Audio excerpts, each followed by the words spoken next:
네, 안녕하세요. AP투자연구소의 윤사무의 팀장입니다. 네, 오늘 알아볼 기업은 대한항공이고요. 코드 번호는 003490입니다. 현재 시각 11시 38분 1월 13일을 지나고 있는 시점인데요. 네, 수요일이죠.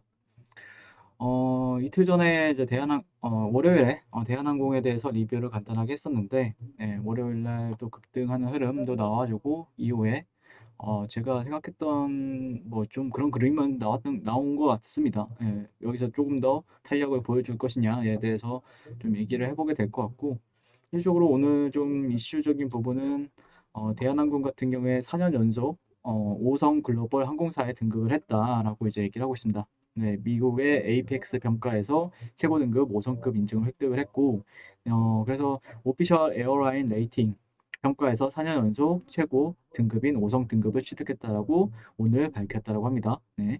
그래서 미국 뉴욕에 소재한 에이펙스는 지난 1979년 설립된 세계적인 비영리 단체로 항공사, 항공기 제조사 등 항공공업 관련 482개사가 회원으로 가입하고 있으며 지난 2018년도부터 트리빗 어플리케이션을 수집한 승객의 피드백을 바탕으로 항공사 등급 평가 프로그램을 운영 중에 있다라고 얘기를 하고 있습니다. 네. 그래서 대한항공은 1등석 코스모스 위트 2.0 좌석 다양한 기내 엔터테인먼트 콘텐츠, 제철 식자재를 사용하는 기내식과 고품질의 와인 등으로 5성 등급을 받았다라고 이제 설명을 하고요.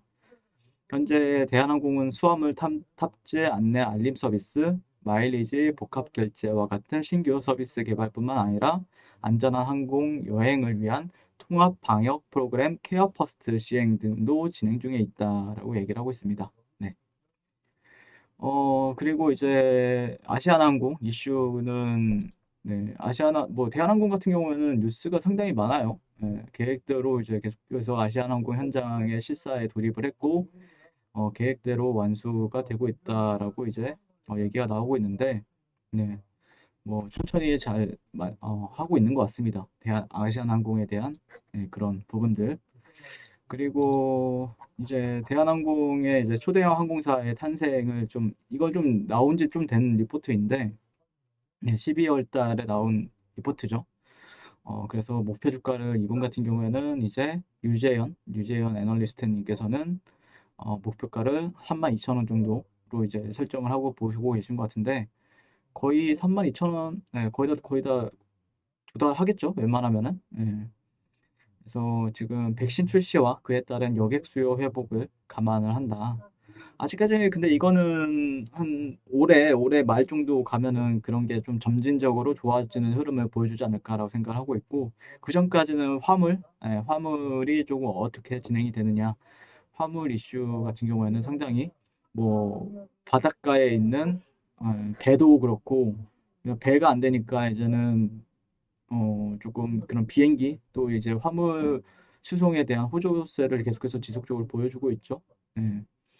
그리고 이제 아시아나항공이랑 제가 좀 찾아봤는데 지배 구조가 이제 좀 이렇게 됩니다. 네, 산업은행이 한진칼의 지분의 10.6%를 보유하고 있고, 한진칼이 약 30%의 대한항공 지분을 가지고 있고, 그리고 진에어는 60%를 가지고 있죠, 한진칼이. 그러니까 둘이 형제다라고 보시면 될 것 같고, 대한항공이 또 아시아나항공의 63.9%의 지분율을 가지고 있고, 아시아나항공 밑에는 에어서울, 에어부산이 이렇게 있다라고 보시면 될 것 같습니다. 네.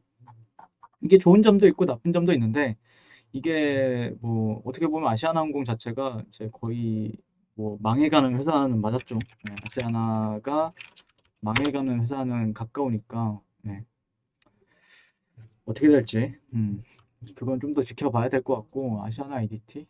네. 근데 이제 대한항공 같은 경우에는 어쨌든 이것만 잘 한다라고 하면은 이게 어쨌든 코로나는 언젠간 종식이 될 거 아닙니까? 그러다 보면은 독점의 위치에 있을 수 있겠죠. 그렇게 잘 판단은 한 것 같아요. 역시 괜히 괜히 대기업은 아닌 것 같습니다. 제가 보는 관점에서는 괜히 대기업은 아닌 것 같고, 자, 1차적으로 목표 32,000원대? 첫 번째가 이제 매물대가 여기가 32,000원대에 있긴 하니까 상당히 뭐 저항을 받을 수는 있겠죠, 당연히. 저항을 이렇게 좀 강하게 받을 수도 있는 구간들도 있는데, 네, 그쵸. 네, 없던 악재가 발생이 될 수 있는 구간들도 맞죠. 32,000원대 돌파하면은 43,000원대까지 열어두는 거고, 약간 이런 부분들이 있는데, 어쨌든 그렇게 뭐 이게 백신도 계속해서 얘기가 나오고 있고, 백신에 대한 백신이 나왔을 때는 실질적으로 항공주들이 가장 기대가 되죠. 항공주들이 기대는 가장 기대가 되죠. 왜냐면 그 백신 코로나에 대해서 가장 손해를 많이 볼 것으로 어떻게 보면 여행도 못 가고, 여행도 못 가고 그런 해외 여행이 어떻게 보면은 그 코로나가 발생하기 전까지만 해도 뭐 인스타나 페이스북을 가더라도 어디 해외 여행 뭐 동남아, 뭐 유럽, 미국 이런데 이런 사진이 많이 올라왔었는데 요즘에는 그런 여행 사진을 올라오는 사람들이 별로 없죠. 근데 지금 만약에 그렇게 됐을 때는 기대가 될 수는 있겠죠. 그리고 그 전까지는 이제 백신에 대한 수송, 예, 그거를 이제 어떻게 보면은 뭐 대한항공, 아시아나항공에서 이제 하게 될 거니까 제가 보는 관점에서는 상당히 긍정적이다라고 말씀을 드릴 수 있을 것 같고 그거에 따라서 미리미리 작년도부터 준비를 했었죠. 작년 한 3분기, 4분기 때부터 백신이 나올 것이다. 그리고 실질적으로 지금 뭐 화이자나 모더나, 뭐 아스트라제네카, 뭐 요즘엔 노바백스까지도 얘기가 나오고 있는 시점이니까 현실적으로 좀 기대는 해볼 만하겠죠. 네, 뭐 주가적인 측면에서 보게 되면은 제가 이제 지난주에도 이번 주 월요일에도 말씀을 드렸지만 주가가 이제 수렴이 되고 있었다. 수렴이라는 거는 뭐 다른 영상을 보신 분들이 계실지 모르겠지만 정거장입니다. 정거장. 주가가 앞에 있는 매물을 소화하기 위해서 한 번에 소화하기는 어려우니까 어느 방향성을 이제 모색하다 보면은 이제 그런 수렴을 하게 되는 부분들이 있죠. 자, 이런 식으로 이제 되는 건데 보시면은 이게 이제 시미티컬 트라이앵글이라고 합니다. 이거를 시미티컬 트라이앵글이라고 하는데 주가가 고점이 나오고 나서 변동성을 계속해서 줄이면서 변동성을 이런 식으로 줄이면서 아래 위로 이제 흔드는 거죠. 그러다가 여기를 돌파했어요. 돌파하는 게 이제 월요일에 나왔죠. 그리고 나서 조정은 이 트렌드 하단까지 주죠. 그리고 나서 지지받고 여기서는 오히려 쌍바닥의 형태를 만들고 있는데 이런 데서 좀 지지받게 되면은 다시 한 번 더 32,000원대 그 정도는 좀 무난하게 가지 않을까라고 생각을 하고 있고 다만 32,000원대는 좀 껄끄럽죠. 매매하기에는 좀 껄끄럽기 때문에 확실하게 이런 그 주봉만 본다고 하더라도 32,000원대에서 35,000원대 이런 자리들은 조금 힘들 수 있습니다. 힘들 수 있기 때문에 확실하게 거기까지는 열어두되 이런 데서는 조금 매수보다는 관망이 내가 밑에서 잡았다라고 하면은 약간은 차익 실현 정도는 생각을 해볼 수 있을 것 같고 조정 시에 받는 게 낫죠. 아니면은 확실하게 이 주가가 이 위에서 놀아줄 때 이런데 위에서 놀아줄 때라고 하면은 좀 그런 시그널들을 좀 보시면서 대응하는 게 맞겠다라고 생각을 하고 있기 때문에 예.